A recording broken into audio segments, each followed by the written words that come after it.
Within the genre of science fiction storytelling, there exists this idea of self-preservation. In these futuristic stories, scientists have developed ways of extending human life way beyond what is natural. Maybe you've heard of the concept of cryosleep. Cryosleep is when a person goes into a deep sleep inside of what looks like a high-tech capsule or chamber. They go to sleep in that chamber sometimes for months or even years.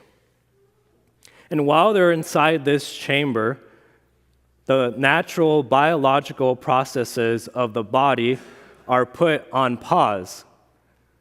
So things like the aging process go on pause. And this is a plot device that is used so that characters can travel through time or through long distances in outer space without any changes taking place. Of course, cryosleep doesn't exist yet, but scientists are studying it as we speak.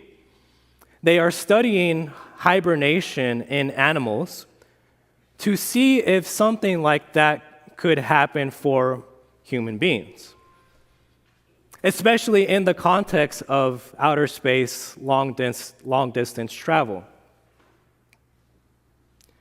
Now, as interesting as that all is, there's still a more disturbing idea of self-preservation.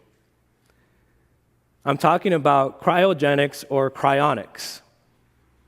It's similar to cryosleep, except that in cryogenics or cryonics, a person is actually dead. They're not sleeping.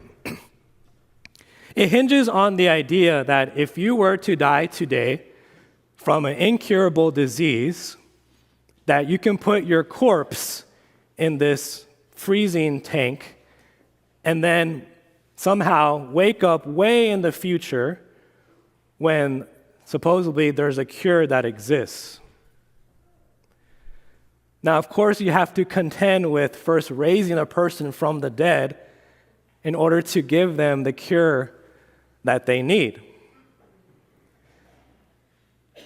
Now, again, as crazy as this all sounds, it hasn't stopped people from trying it. The two most famous cases that deal with the controversial procedure of cryonics or cryogenics is James Bedford and Ted Williams. James Bedford was the first person to undergo this procedure. He was an American psychologist in the 1960s. Ted Williams, he was a former MLB player, and his case was famous because he was a high-profile athlete. Now, according to various sources, there have been hundreds of other people who have undergone this controversial procedure. Now, we may think these people are crazy. They're eccentric millionaire atheists, right? And if Dr. Luke would have to assess them, he would say that they are suffering from narcissism, from selfishness.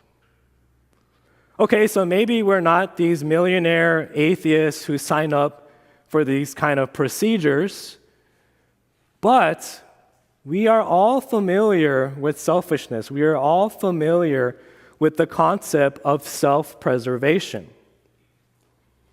We tend to do what's best for us instead of others.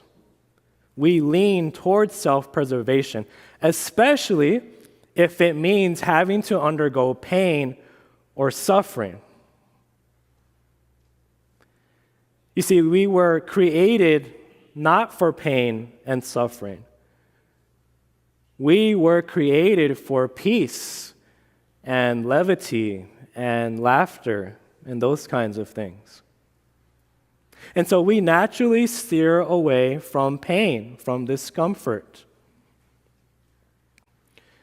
Now, Perhaps, like I said, perhaps we're not these people who sign up for these procedures, but we see selfishness in our everyday life, whether it's at home, at work, or at school. We've all seen selfishness in all of its various forms. And again, we especially steer away when it's something painful. Just to give you an example on a smaller scale, one of the reasons why it's difficult to stay consistent with a workout program or exercise routine is that we don't like feeling pain, right? It's painful to strain the muscle. No one likes feeling sore. We all know what that's like. Now, let's just imagine for a moment that the laws in our country changed. And the new law, or the new rule, was that if you break any rule, if you break any law, the punishment is that you will be severely flogged. Doesn't matter what the rule or law is. If you break it, this is what will happen. Now, let's say that you happen to break these laws. You weren't trying to, perhaps, but let's say you broke one of these laws. Would you be willing to undergo that punishment? And what if you were actually innocent? Or would you be willing to undergo that punishment for someone who was guilty? Or would you lean towards self-preservation? My friends, this is why what Jesus does here in our text is so amazing. Although he could have chosen self-preservation, he chooses sacrifice instead. But the same cannot be said of his disciples. His disciples chose self-preservation. Even though on the night of his betrayal, all of his disciples claimed that they would stick with Jesus right up until the end. But they didn't. And then we have Peter publicly denying Jesus to his face. You see, Peter didn't want to be treated the way Jesus was being treated. It's shameful. But how often have we been like Peter, brothers and sisters? How often have we not spoken up for somebody because we didn't want to suffer wrath? How often have we been ashamed of Jesus? How often have we been afraid to show our faith because we didn't want to suffer wrath or verbal abuse?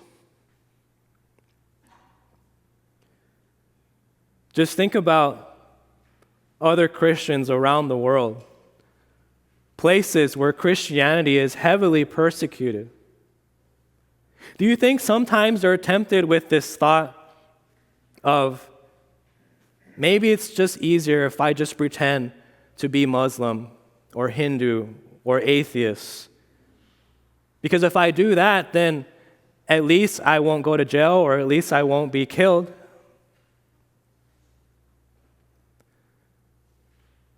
Brothers and sisters, the things that we go through here in our country, it's nothing compared to what other Christians face around the world.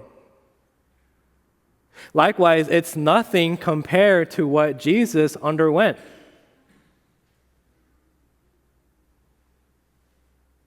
But Jesus knew that he had to be there. Jesus knew that he had to suffer abuse from the Sanhedrin.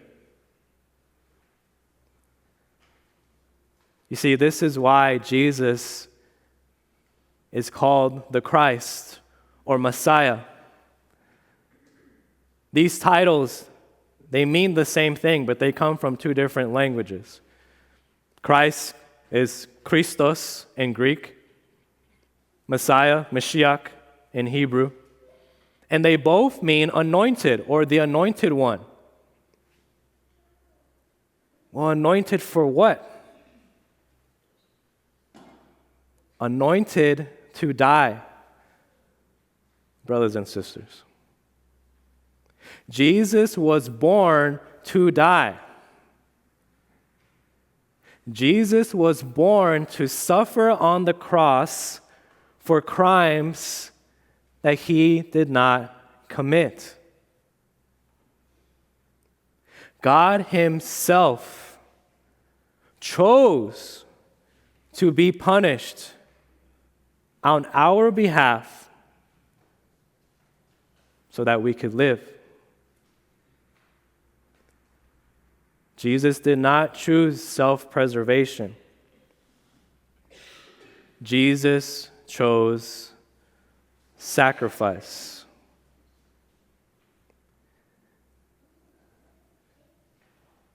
Now, brothers and sisters, even though he was truly number one, he wasn't looking out for number one.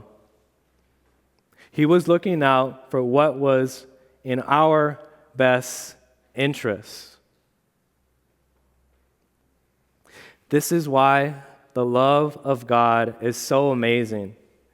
It's completely contrary to the way we do things. It's the opposite of how we love. God's love is perfect. It's unconditional.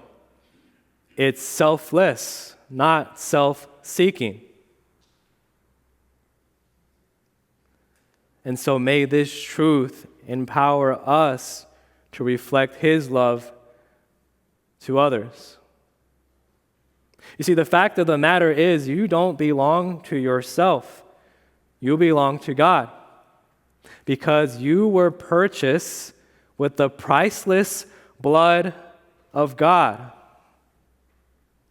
And the proof of that purchase is Jesus' resurrection from the dead. And so let us live a life that reflects that fact, brothers and sisters. The way that we show selfless love in our lives, it'll look different for different people. If you're a nurse or a doctor, maybe even though you're tired, maybe it's working extra shifts during a health crisis. Maybe it's speaking up about unethical practices at your place of employment, even though it can mean that you lose your job. Maybe it's helping somebody leave an abusive relationship, even though it might put an emotional strain or a physical strain on you. Maybe it's standing up against cyberbullying, even though it might bring backlash on you. If you're a first responder, what does going that extra mile look like? Regardless of whatever our vocation in life happens to be, whether it's a parent, a son, a daughter, a husband, wife, what does selfless love look like? Brothers and sisters, may God remind us of his selfless love. And may we reflect it in our own lives.